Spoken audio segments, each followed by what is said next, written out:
नमस्कार दोस्तों, मैं राकेश शर्मा आपका फिर से स्वागत करता हूं एक्सेस के डेटाबेस ट्यूटोरियल्स में। आज हम स्प्लिट फॉर्म के बारे में पढ़ेंगे। स्प्लिट फॉर्म एक बहुत इंपॉर्टेंट एस्पेक्ट है फॉर्म डिज़ाइन का, जिसमें हम लोग डेटा शीट और फॉर्म व्यू दोनों एक साथ देख सकते हैं। तो मान लीजिए मुझे स्टैंडर्ड आइटम कोड के बेस पे बनाना है, तो पहले मैं इसे सिलेक्ट करूँगा और क्रिएट मोर फॉर्म और स्प्लिट फॉर्म। तो देखिए यहाँ पर डेटा शीट व्यू आ गया है और ऊपर में फॉर्म व्यू है, ठीक है ना। तो इसको अगर मैं चेंज करता हूँ यहाँ से, तो ये इस तरह से काम करता है। बट मैं क्या चाहता हूँ, इसमें कुछ और भी चीज़ें हैं जो मैं डिज़ाइन करना चाहता हूँ, जिसके बेसिस पे मुझे प्रिंट आउट प्रॉपर मिले। मैं चाहता हूँ बेसिकली स्प्लिट फॉर्म का सबसे इम्पोर्टेंट काम है वो बता रहा हूँ, कि यहाँ पर मैंने एक एक्स्ट्रा कॉलम डाल दिया है जिसको हम चेक और अनचेक कर सकते हैं, ठीक है। अब देखो यहाँ पर ये दिख रहा है, लेकिन यहाँ पर फॉर्म नंबर 5 ही दिख रहा है, ठीक है। 6 पे गए 6 दिख रहा है, लेकिन 1 2 3 4 नहीं दिख रहा।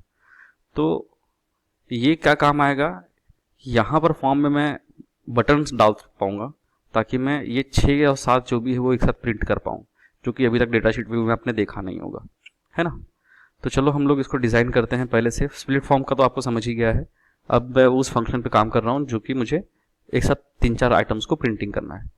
सबसे पहले मैं डिज़ाइन व्यू में ले लूँगा इसे। यहाँ सब कुछ अरेंज्ड है लेआउट व्यू में, तो इससे पहले मैं अरेंज में जाके रिमूव लेआउट कर लूँगा। ये एक ही हुआ, पूरा सिलेक्ट करके रिमूव लेआउट करना है। रिमूव लेआउट हो गया। अब मैं बाकी सभी को डिलीट कर दूंगा और मैं फिर से डेटा मंगवाऊंगा वापस ऐड एग्जिस्टिंग प्रॉपर्टी से, ताकि मैं जिस तरह से डेटा जाता हूँ, जो पहले जाता हूँ पहले आए, इस तरह। डिज़ाइन में गया, ऐड एग्जिस्टिंग प्रॉपर्टी, और मैं सबसे पहले सिलेक्टेड आइटम जो मेरा चेक बॉक्स है, फिर code, drawing number, description. Basically काम मुझे सिर्फ इसका ही है, ठीक है। और टीपीएस ये आ गया। इन सब चीज़ों को छोटा कर लेना है और इसकी विजिबिलिटी भी ऑफ कर सकते हैं अगर हमारी रिक्वायरमेंट है तो, ठीक है।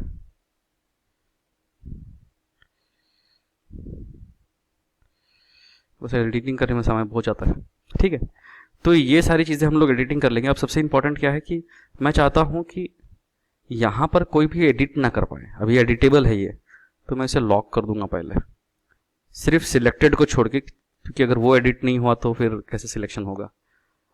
प्रॉपर्टी में गए और यहाँ पर डेटा में अनेबल को नो और लॉक को यस कर दिया। अब मेरा सब कुछ लॉक्ड है, सिर्फ सिलेक्टेड आइटम को छोड़ के। दिख रहा है ना, पर यहाँ पर मैं कुछ क्लिक ही नहीं कर पा रहा हूँ, यहाँ पर भी नहीं, यहाँ पर भी नहीं।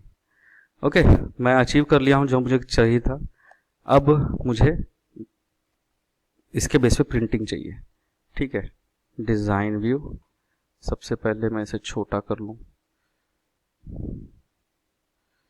छोटा कर लिया। हेडर को बड़ा कर लूँगा, ठीक है। वापस फॉर्म व्यू में आऊँगा। ये स्प्लिटर बार है, इसको मैं पकड़ के उठा लूँगा ऊपर तक। अब मुझे इतना ही फॉर्म व्यू का व्यू मिल रहा है, बाकी चीज़ें नहीं मिल रही, ठीक है। डिज़ाइन व्यू में गया, डिज़ाइन व्यू में गया, प्रॉपर्टी में जाऊँगा फिर मैं, और यहाँ पर फॉर्मेट में, यहाँ देखिए आपको एक स्क्रोल बार जो है इसको मैं नाइदर कर दूंगा, और स्प्लिटर बार जो होगा यहाँ पर, स्प्लिटर फॉर्म स्प्लिटर बार, स्प्लिट फॉर्म स्प्लिटर बार, इसको भी मैं नो कर दूंगा। अब देखिए यहाँ पर स्प्लिटर बार नहीं होने की वजह से मैं इसको ऊपर नीचे नहीं कर सकता हूँ। तो ये मेरा पूरा एक फॉर्म व्यू में आ गया है, जहाँ पर नीचे में डेटा है और ऊपर में एक फॉर्म है, ठीक है। ये मेरा अचीवमेंट हो गया है। मैं इसे सेव कर लूँगा एज ए एंट्री फॉर्म डाल के, ठीक है। जो भी फॉर्म आ गया। अब क्योंकि ये सिलेक्टेड आइटम है, मैं चाहूँगा कि सिर्फ ये 4 ही प्रिंट हो, तो मैं क्वेरी डिज़ाइन कर लूँगा कि ये जो सिलेक्टेड आइटम है वही वहाँ पर पहुँचे, ताकि फिर वहाँ से प्रिंटिंग शुरू हो। तो create query design, standard item code के बेस पे क्वेरी बनेगी, ठीक है। और इस क्वेरी में मैं ले लूँगा सबसे पहले इंपॉर्टेंट सिलेक्टेड आइटम्स, और सॉरी कंट्रोल Z, पहले आईडी लेना ज़रूरी होता है, और फिर सिलेक्टेड आइटम्स, और बाकी फिर ज़बरदस्ती के नॉमिक्लेचर के लिए कि हाँ मुझे ये दिखना चाहिए कि मैंने क्या सिलेक्ट किया है। ठीक है, अब यहाँ पर सिलेक्टेड आइटम कहाँ से है, ये था, इसमें मुझे ट्रू कर लिख देना है, ट्रू लिखना है, TRUE, ट्रू। ट्रू लिखने से मतलब जो भी सिलेक्टेड है बस वही यहाँ पर आएगा। देखो ये 4 आइटम आ गए, है ना। ट्रू नहीं रहता तो पूरे आइटम वो चेक करता है। सेव करो इसको, क्वेरी नंबर 1 नाम दे दो या जो भी नाम देना है। चलो बंद कर लो। ठीक है, तो स्टैंडर्ड आइटम कोड का मैंने एक फॉर्म बनाया है और उसी का क्वेरी बना लिया है जिसमें वो सिलेक्टेड आइटम ही चूज करेगा। नाउ अब मुझे प्रिंट एक बार मैं आइटम कोड दिखा देता हूं आपको।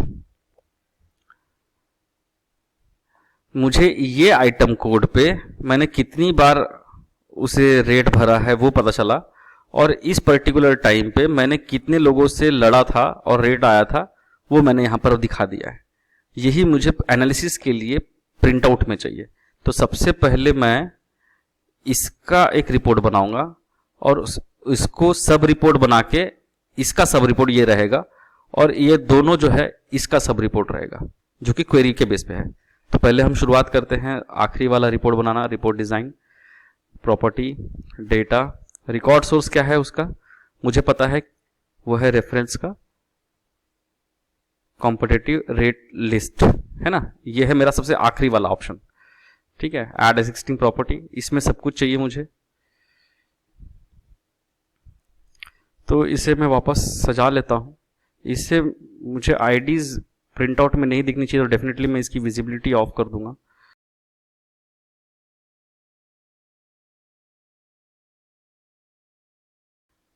और लोवेस्ट को मैं डाल दूंगा ऐसा, ताकि मेरा वो दिखने में भी सुंदर दिखे प्रिंट आउट के टाइम पे।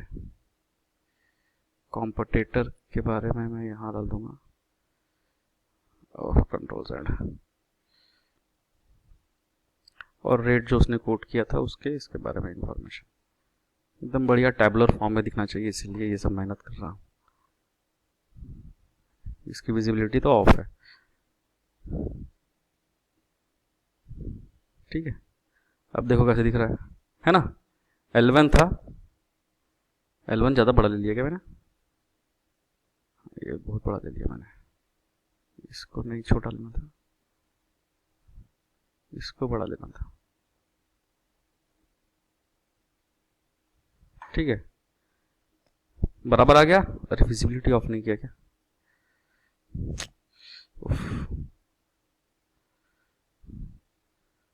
प्रॉपर्टी फॉर्मेट विजिबल को नो कर दो, लगा दो इधर वापस। सेव रिपोर्ट नंबर 1, कैसा दिख रहा है रिपोर्ट नंबर 1, चलो चेक करते हैं। इस तरह से दिख रहा है, सेव कर दो। ये मेरा आखिरी हो गया। इसके बाद में सेकंड वाला था कि कौन से तारीखों को मैंने उस पर्टिकुलर आइटम के लिए नॉमिनेशन भरा था, तो वो था मेरा रेट्स पे आ जाएगा। एड एक्जिस्टिंग प्रॉपर्टी, इसमें सिर्फ मुझे आईडी और डेट की इंपॉर्टेंस है, बाकी किसी चीज़ की नहीं है। इसको भी मैं जल्दी जल्दी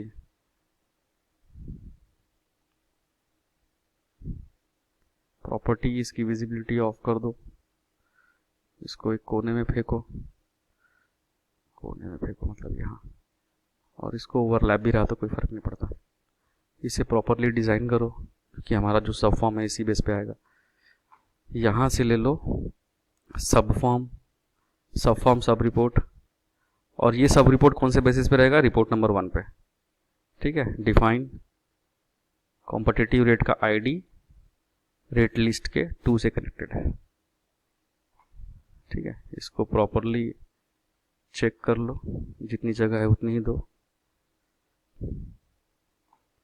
सेव रिपोर्ट नंबर 2, कैसा दिख रहा है ये देखो, इस डेट पे इतने लोगों ने भरा, इस डेट पे इतने लोगों ने भरा, इस डेट पे इतने लोगों ने ये भरा, है ना, बहुत अच्छा दिख रहा है। नेक्स्ट, फिर से एक रिपोर्ट लेना है, रिपोर्ट डिजाइन। अब कौन से रिपोर्ट के बेसिस पे लूंगा मैं, क्वेरी के बेसिस पे, इसके बेसिस पे। प्रॉपर्टी, डाटा, रिकॉर्ड सोर्स है हमारा query number 1, add existing property, इसमें मुझे सिर्फ चेक्ड का काम है, बाकी सिर्फ प्रिंट आउट के बेसिस के लिए मैं ले रहा हूँ। ठीक है ना, ये आ चुका है, वापस वही एडिटिंग,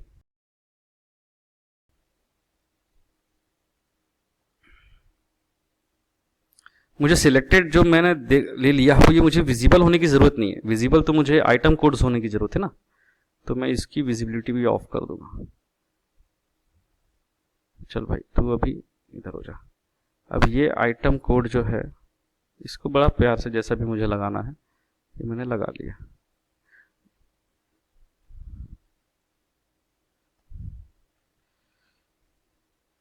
इसी का ड्राइंग नंबर होगा डेफिनेटली, स्पेशल नोट इसी का स्पेशल नोट होना चाहिए। इस तरह से आ गया, डिस्क्रिप्शन डिलीट कर को।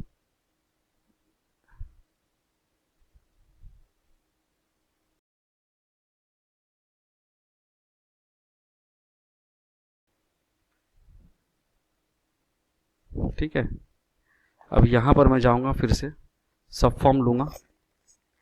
अब ये कौन सा रहेगा, रिपोर्ट नंबर 2 के बेसिस पे, क्योंकि वो उसका पेरेंट है। रिपोर्ट 1 का स्टैंडर्ड आइटम कोड और ये 2, नेक्स्ट फिनिश। रिपोर्ट नंबर 3 हमारा बन गया। ठीक है, ये डिटेल्स वाले हैं तो इसको डिलीट कर दो, मुझे नाम की ज़रूरत नहीं है यहाँ पर। रिपोर्ट नंबर 2 इसे मैं प्रॉपरली सेटिंग में लगा लूँगा। सेव, रिपोर्ट नंबर 3 नाम है इसका, और चेक इट नाउ। देखो इस पर्टिकुलर आइटम कोड को एक बार और 2 बार भरा गया है, और यहाँ पर देखो उसका एनालिसिस प्रॉपर दिया हुआ है। This is what I always wanted. ठीक है, ये मेरा काम हो गया है। लेकिन स्प्लिट फॉर्म से अब मुझे डायरेक्ट एक बटन देना है ताकि वो वहाँ पर डायरेक्ट प्रिंटिंग भी करे।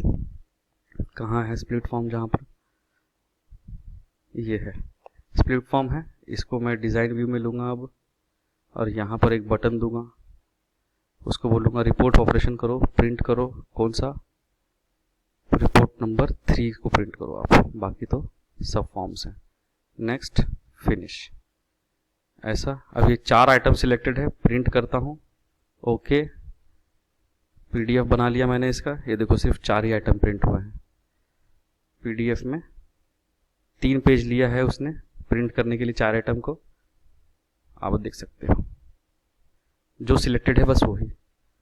तो मेरा जो अचीवमेंट था वो हो गया है। आपको इसको जितना ब्यूटीफुल बनाना है उसके हिसाब से आप बना सकते हो। आपने देख लिया है कि मैंने कैसे सिलेक्टेड आइटम को ही प्रिंट किया है। हाँ, जब भी आपको फिर से प्रिंट करना होगा तो आपको इसको डीसिलेक्ट करना पड़ेगा। शायद हम फ्यूचर में इसमें कोई कोड डाल दें जिससे कि हम इसको सिलेक्ट और डीसिलेक्ट कर सकें, या फिर इसको जो सिलेक्टेड है उसको वापस अनसिलेक्ट करें। ठीक है, पर फिलहाल मेरा ये अचीवमेंट प्रॉपरली काम कर रहा है।